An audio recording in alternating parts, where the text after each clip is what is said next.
How goes the family? Welcome back to Larry's Anything Goes. Hopefully, you guys are having a great and exceptional day. Just getting back into the mix of certain things, so you know how it is. So we're gonna make it do what it do at the end of the day. You know me, I got to get my filters right. All right, cool. We'll go with that. All right. So, anyways, um, the whole Dave Chappelle debacle. I'm gonna give my 2 cents on it. First, I'll start off with one of the best things about living in the United States of America is everybody has freedom of speech. You might not like what somebody says, but to me, real adults can be respectful and be like, "Hey, I don't agree with your position, but we can move on." Most of the people I'm associated with, we don't agree on everything, but we can respect each other's differences and move forward. That's what a melting pot country is supposed to be about. Okay, so I haven't watched the special yet because I haven't had time, but I will.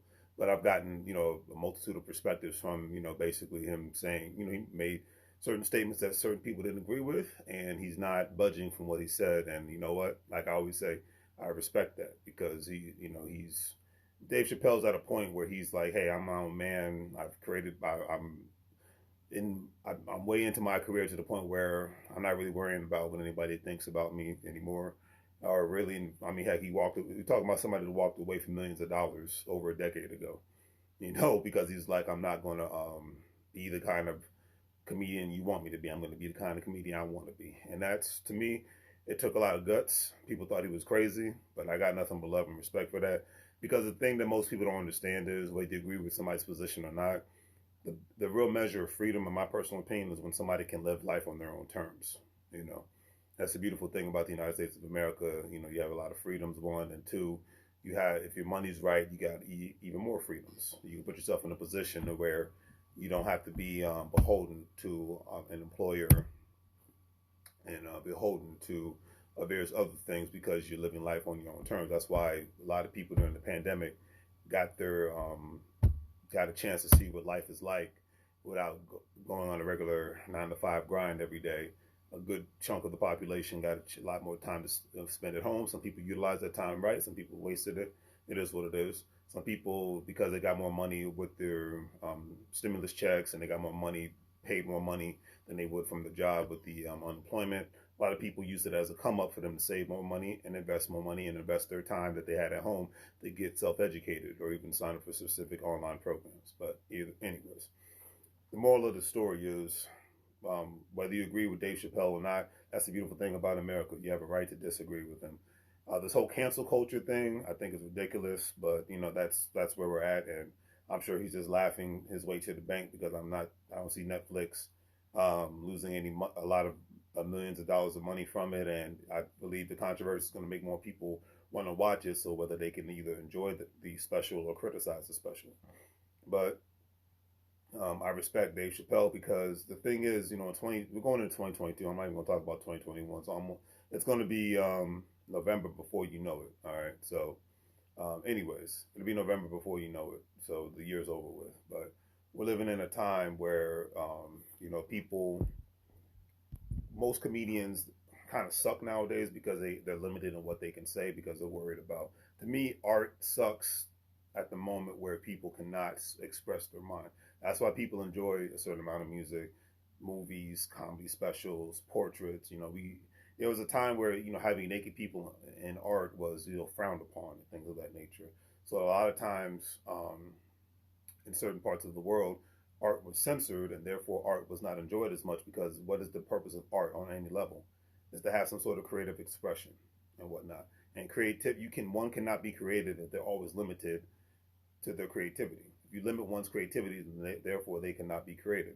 A great example. A lot of people are entrepreneurs because they can't work under a corporate structure or work for a government structure because they have more of a creative mindset. And no matter what job you work for, small mom and pop business, corporation, government, you're going to be limited to what you can do. But when you are your own boss, and when you're in a sense an entrepreneur, if you're successful, then in a sense it's like go old school. It's like Master P. There is no limit.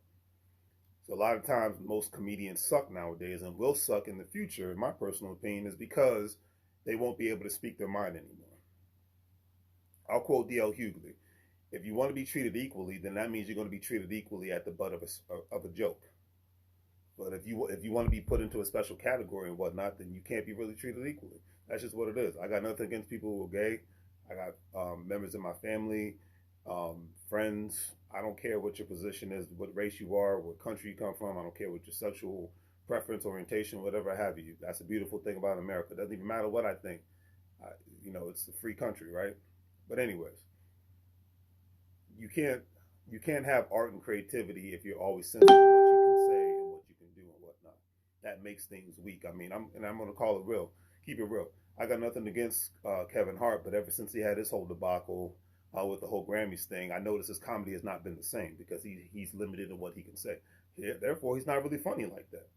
And maybe it's because I'm old school, but I'm used to, I like the comedians, whether male, female, whatever race they are. I like the ones that speak their mind, and because you can't be creative if you're not living in your own truth and whatnot.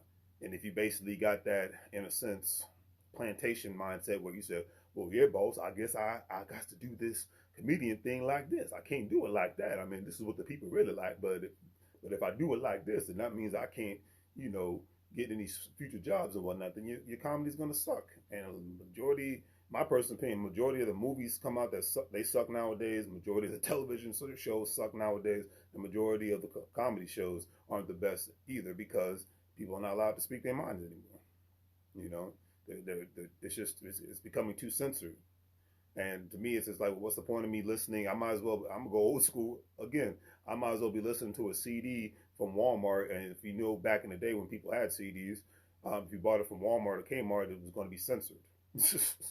So it's like that's what comedy is turning into, unfortunately. I think when certain generations die off 20 to 30 years from now, I think comedy is going to, if this trajectory of you're not allowed to speak your mind continues, then I think the trajectory of certain comedy is just going to suck. And I think the only good comedy shows will be is the one where you go to the stand-ups, the improvs and things of that nature, not the major specials. But I give Netflix respect because they're not censoring Dave Chappelle. They're not really censoring anyone, and I think that's how it's supposed to be. Because I mean, that's why when it comes to comedy, people rather go to an improv, where there's not a major special and whatnot, because the audience that wants to go there and see the show is going to go there and see the show, and the audience that doesn't want to go see the show, guess what? You don't go see the show. It goes back to the days of the people versus Larry Flint. Whether you're on the side of Larry Flint or not and whatnot, he's like, hey, you don't like my magazine, because it's basically another version of Playboy, where half naked or naked women and whatnot. He's like, don't buy it. He's like, no one's forcing you to buy this stuff. Just like that's why, what was it, back in the day when they tried to censor rap music and whatnot, and the rapper Luke from the Two Live Crew, hey, he challenged him. He said, hey man, this is freedom of speech. So if I'm not allowed to say what I want to say, that means nobody's allowed to say what they want to say. And that's the beautiful thing at the United States. You got the freedom of speech and whatnot. Now, at the end of the day, my message is I think comedy will suck in the future if the trajectory of censorship continues to grow. I remember that's why Chris Rock stopped playing certain college campuses or college campuses, period, because they're like, well, you can't say this. Well, he's like, well, I'm not going to do it. He's like, I can't do my art if I'm censored. Art is not art if it's censored. That's my personal opinion. So I'm going to leave it at that. Family, do the great three things. Like, share, and subscribe. Have a great day. And as I always say, make money moves or you're going to live broke like a fool. Take care.